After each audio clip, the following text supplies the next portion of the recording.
भाई साहब क्या नाम है आपका? मेरा नाम रामचंद्र दास। मैं उत्तर प्रदेश के जिला कानपुर का निवासी हूँ। जी। जी। यहाँ पर मीटिंग चल रही थी। आप हमारे फरुखाबाद में आए, ये सुगरलापुर है। यहाँ पर किस चीज की मीटिंग चल रही थी? सर मैं इसलिए आया हूँ, पहले भी आता रहा हूँ, क्योंकि हमारे जो सदगुरुदेव जी संतराम पाजी महाराज हैं, जिनके नाम से सतलोक आश्रम चल रहे हुए हैं हरियाणा में। तो सतलोक आश्रम बरवाला में 18 नवंबर 2014 को बहुत बड़ा बरवाला कांड हुआ था। उसमें मैं भी नया था, मुझे जानकारी नहीं थी। और बरवाला कांड होने के बाद उसमें जो दिखाया गया था, तो उस समय तो हमें इतनी जानकारी नहीं थी। धीरे धीरे जानकारी हुई तो जो संत रामपाल जी महाराज के परिवार के लोग थे, जितने भी, उनका लड़का वीरेंद्र, उनका लड़का मनोज, उनकी बहन राजबाला, उनका बहनोई कृष्णा, उनका भांजा जोगिंदर, और बलजीत की बेटी बबीता, पूनम, सावित्री, रीना, इन सब लोगों ने मिलकर के कांड कराया। और ये हम लोगों को पता नहीं था। इसके बाद जब हम लोगों ने इसे जजमेंट की फाइलें मांगी, तो इन्होंने हम लोगों को जजमेंट की फाइलें नहीं दी, गुमराह करते रहे। इसके बाद परमेश्वर ने दया की किसी भी तरह से, क्योंकि पूरे ऑल इंडिया के केस ऑनलाइन हो गए। जब ऑनलाइन हो गए तो हम लोगों ने ऑनलाइन सारे केसों की जजमेंट फाइल निकाली। जब फाइल निकाली तो FIR नंबर 426, जो सरकारी काम में बाधा वाले केस में, इनमें इनके जो AP सिंह, सुप्रीम कोर्ट के सीनियर वकील AP सिंह, उनको इन्होंने खड़ा कर रखा था कि मैं 1 तारीख का इनको 5 लाख रुपए फीस देता हूं। और AP सिंह ने कहा कि मैंने संत रामपाल जी महाराज को 5 केसों में बाइज्जत बरी कराया। जब हमने FIR नंबर, इसके अलावा 12 और वकील थे, जिनमें JK कक्कड़, MS नैन और अन्य तमाम लोग थे, तो उन्होंने सब लोगों ने यही बयान देते थे कि मैंने संत रामपाल जी महाराज को 5 केसों में बाइज्जत बरी कराया। जब उनसे फाइलें मांगी तो उन्होंने फाइलें हमको नहीं दी। इसके बाद जब ऑनलाइन सारी फाइलें हमने निकाली तो FIR नंबर 426 को जो हमने रीड किया सरकारी काम में बाधा में, तो इन्होंने उस केस में AP सिंह वकील ही नहीं थे। जो सुप्रीम कोर्ट के सीनियर वकील अपने आप को कहते हैं, वो उस केस में वकील ही नहीं थे। और उसमें इन्होंने बाइज्जत बरी नहीं करा था, क्योंकि ये सब लोग फंस रहे थे सरकारी काम में बाधा में, क्योंकि संत रामपाल जी महाराज तो बंधक बने हुए थे। इन्होंने बंधक बना रखा था आम पब्लिक को। जब पब्लिक को बंधक बना रखा था तो इस केस में ये सब लोग फंस जाते, जो संत रामपाल जी महाराज के परिवार के थे, जो राष्ट्रीय सभा सेवा समिति के सदस्य थे, जो कबीर परमेश्वर भक्ति ट्रस्ट के सदस्य थे, जो मुनिंदर धर्मार्थ ट्रस्ट के सदस्य थे, ये सब लोग फंस जाते। लेकिन इन्होंने अपने आप को बचाने के लिए, संत रामपाल जी महाराज अपने आप को बचाने के लिए, इन्होंने सरकारी काम में बाधा में जो गलत सबूत वहां पेश किए, मतलब लोगों को जो हॉस्टाइल करा दिया, उनके बयान बदला दिए। तो जब ये बच गए तो संत रामपाल जी महाराज को स्वाभाविक बचना था। इसके बाद 427 में, जो उसमें जो है बंधक बनाने वाले केस में, तो इन्होंने ही बंधक बना रखा था।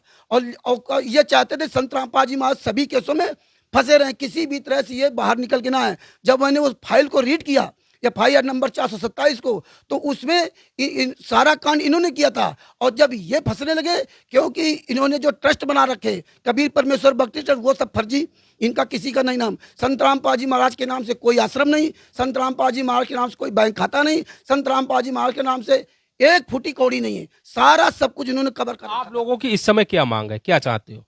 हम ये चाहते हैं कि संत रामपाल जी महाराज, हमारे जो संत रामपाल जी महाराज जेल से बाहर किसी तरह हैं, लेकिन इन्होंने बहुत बड़ा षड्यंत्र रखा है, जिसके वजह से बाहर नहीं आ सकते। हम लोगों ने कानूनी कार्रवाई की, हाई कोर्ट तक गए, लेकिन वहां भी सब कुछ इन्होंने पूरा खरीद रखा है। हमारे पास ना उनके कोई जो वकालतनामा है जो हम कोर्ट जा सकें, और पहले गए भी तो उससे कुछ हासिल नहीं हुआ। तो हम ये पूरी दुनिया को, जितने सारे भगत हैं, इनको बताना चाहता हूं कि सारी जजमेंट के फाइलों को पढ़ो।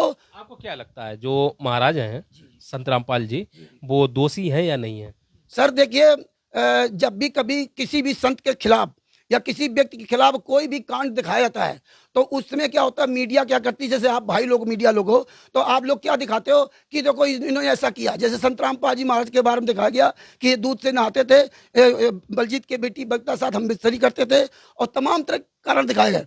लेकिन जब जजमेंट आता है तो कोई मीडिया नहीं दिखाती है, जबकि मेन जजमेंट है। हम कानून का सम्मान करते हैं, जो हमारा कोर्ट हमें मतलब जो जजमेंट देता है, लेकिन जजमेंट के बारे में कोई नहीं दिखाता है। तो हमने जो जजमेंट की फाइलें निकाली, तो उस फाइलों के हिसाब से संत रामपाल जी निर्दोष है, और जो दोषी हैं उनको सजा मिलनी चाहिए। और वो दोषी जेल से बाहर घूम रहे हैं, और वही पूरे वर्ल्ड में जगह जगह सतलोक को आश्रम चला रखे।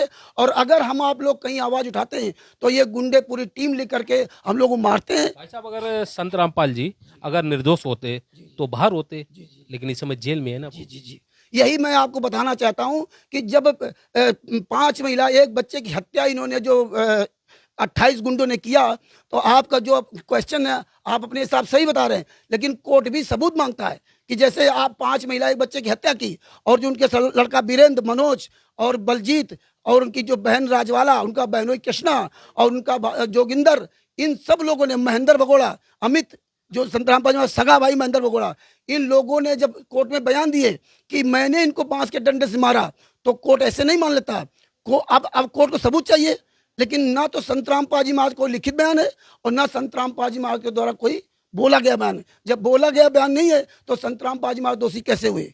ये मतलब एक सवाल खड़ा होता है और कोर्ट उनको दोषी नहीं ठहरा सकता था। लेकिन दोषी ठहरा क्यों गया?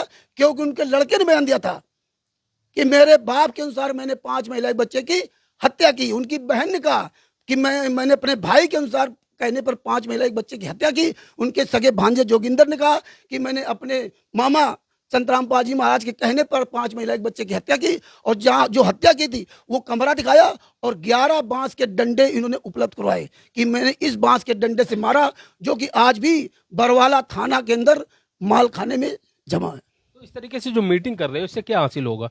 इससे ये हासिल होगा जो हमारे जो सदगुरु जो संतराम पाजी महाराज के शिष्य हैं, उनको ये गलत तरीके से अपना उनको जो बहकाते हैं और उनसे दान पाठ दशवांश ज्योत का पैसा लेकर के ना और बड़े बड़े आश्रम बना रखे और मौज कर रहे हैं। और अगर ये लोग कोई सवाल कर देते हैं तो गुरदोही कहते हैं, माँ बहन की गालियां देते हैं।